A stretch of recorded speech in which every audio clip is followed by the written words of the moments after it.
Dude, I'm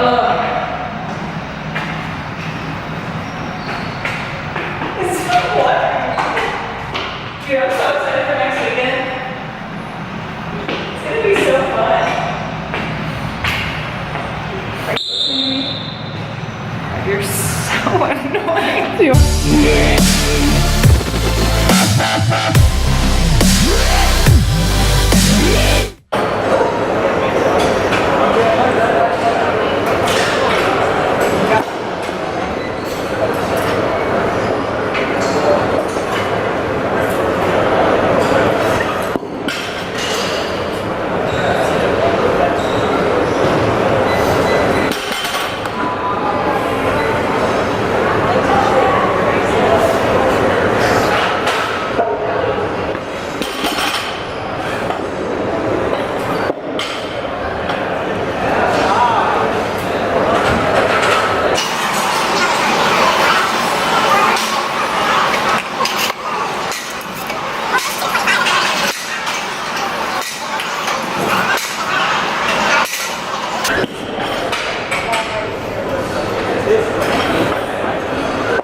What is up, guys?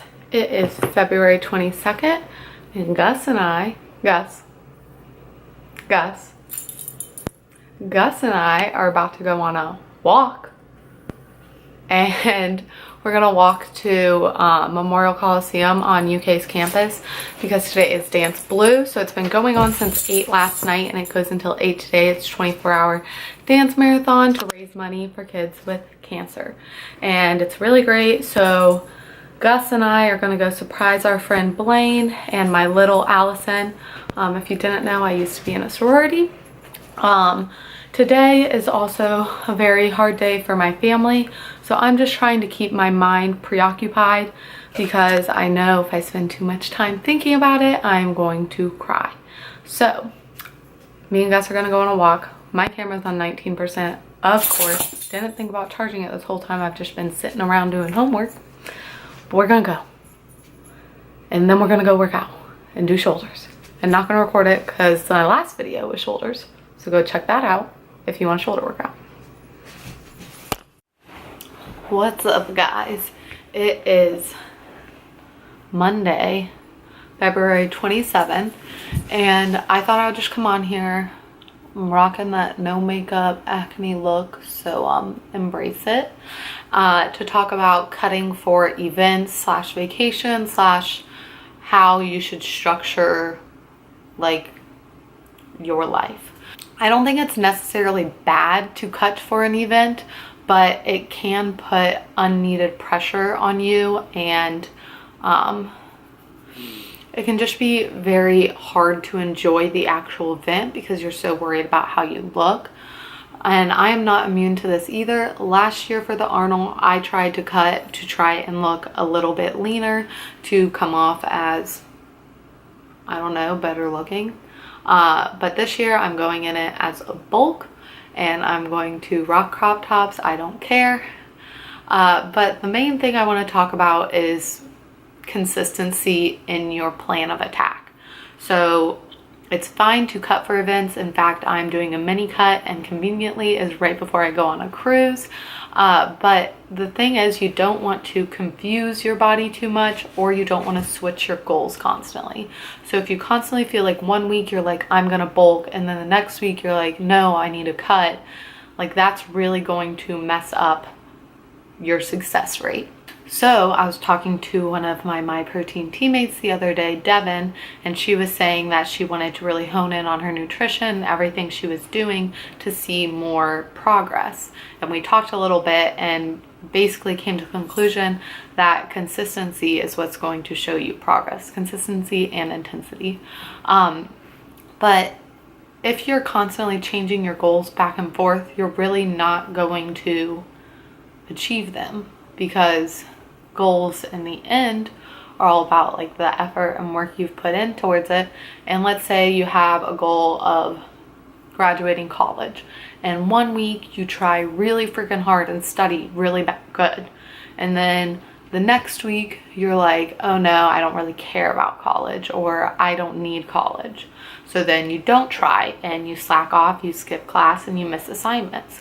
And you keep doing that back and forth about caring and not caring, trying and not trying.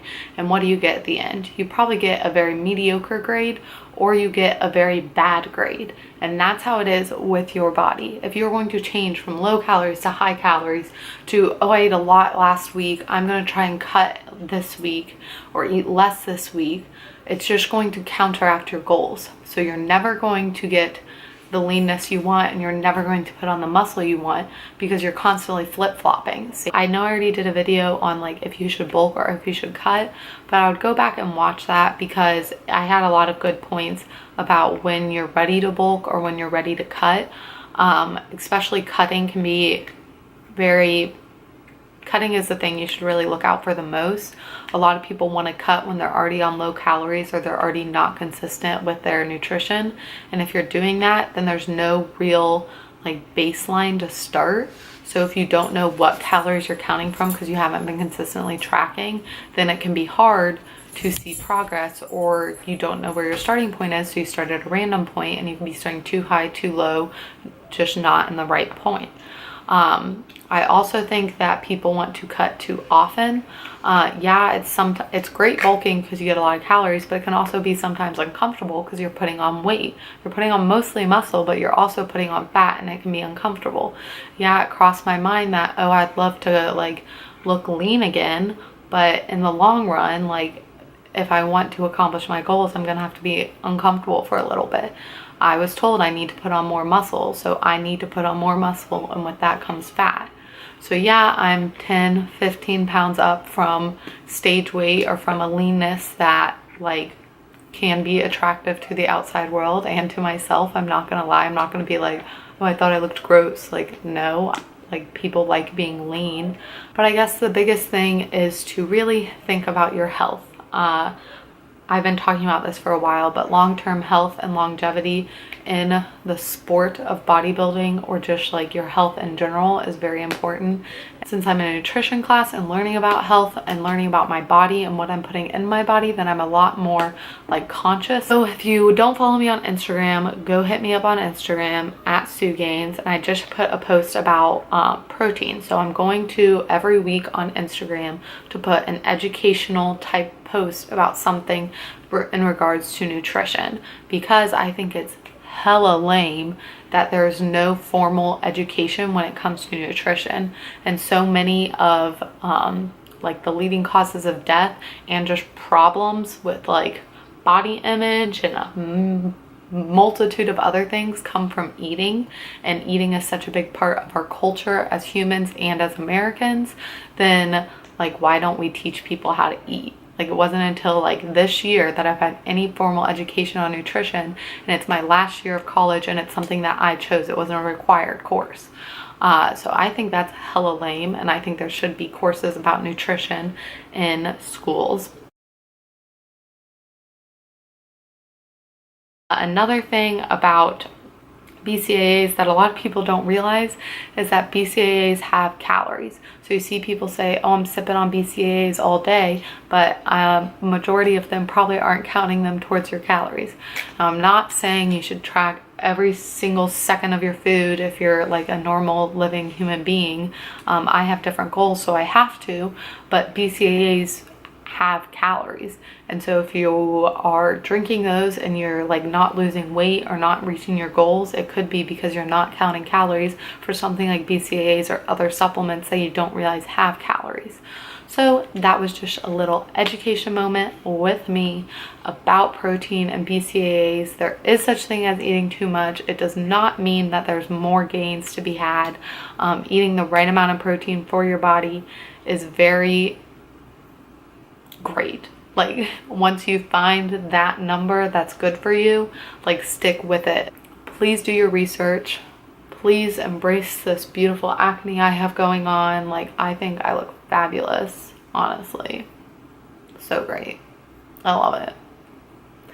And also take into consideration when you're flip-flopping back and forth about if you're cutting or bulking or maintaining, what you are doing to your body, what you are doing to your metabolism, and the kind of results you're going to get from flip-flopping is so much.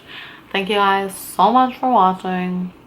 Gus decided to have a little diarrhea all over my room, so spent most of the night up. Now he's sleeping in my bed on the pillow. I don't know why he does that. Spent most of the night up cleaning that up. Just took an online exam, doing some homework, about to go to the grocery store, so catch you guys on the flip side.